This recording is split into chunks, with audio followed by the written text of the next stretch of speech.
Bangladesh wins a third straight term after Sunday's controversial election, but the country's opposition says the vote was rigged and it wants a new one. And French security preparing for Yellow Vest protests on New Year's Eve. Demonstrators say they're going to crash the party that takes place on Paris' Champs-Élysées. Welcome back to the France 24 newsroom. I'm Charlie James, and we begin in the Democratic Republic of Congo.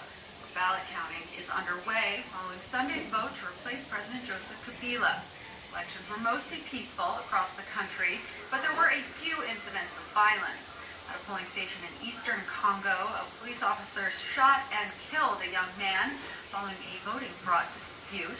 According to a local politician, the surrounding crowd then beat the officer to death. Other difficulties during the vote included broken voting machines, long waits, and terrible weather. Some polling stations remained open hours later than scheduled because of the issues. But after 2 years of delays, and the presidential elections went forward. And now DR Congo has the chance for its first peaceful transfer of power since it gained independence. Our correspondent Thomas Nicolan has been covering the vote all day from Kinshasa. I spoke to him earlier about the state of the vote count. We can already feel the political tension that will unfold in the Democratic Republic of Congo in the next few days. First, the opposition, who's already noting irregularities in the vote. And Martin Fayulu already said that a few of his observers were kicked out of polling stations right before counting the ballots, and he already has doubts about the validity of the results that will be announced. Now, on the side of the government and candidate Emmanuel Ramazani Shadari, they've already set up a compiling center that would allow them to announce partial results on Monday. And there is also the other opposition leader, Felix Tshisekedi, who's been very quiet so far, but surely in the next few hours he will announce what he observed during the vote.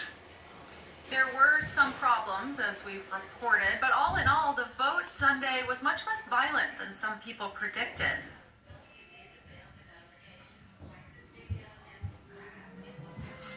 A lot of people predicted that it would be violent and apocalyptic, but actually a lot of people also never believed that it would happen. Congolese people, a lot of Congolese people never believed that it would happen. This election has been postponed 2 times already and 3 times now. And a lot of people didn't think it would happen. It wasn't easy. But it did take place, and although there were long queues and torrential rain and broken down voting machines, and some voters couldn't find their names on the voting list and then hadn't been registered and couldn't vote. Some polling stations opened at 8 a.m., 9 a.m., sometimes 1 p.m. when they should have opened at 6 a.m. Some polling stations decided to close at 5 p.m. even though some people were still waiting to vote. Some other polling stations decided to stay open way later and allow everybody to vote. So it was not easy. It was not a smooth election day, but this election finally took place in the Democratic Republic of Congo.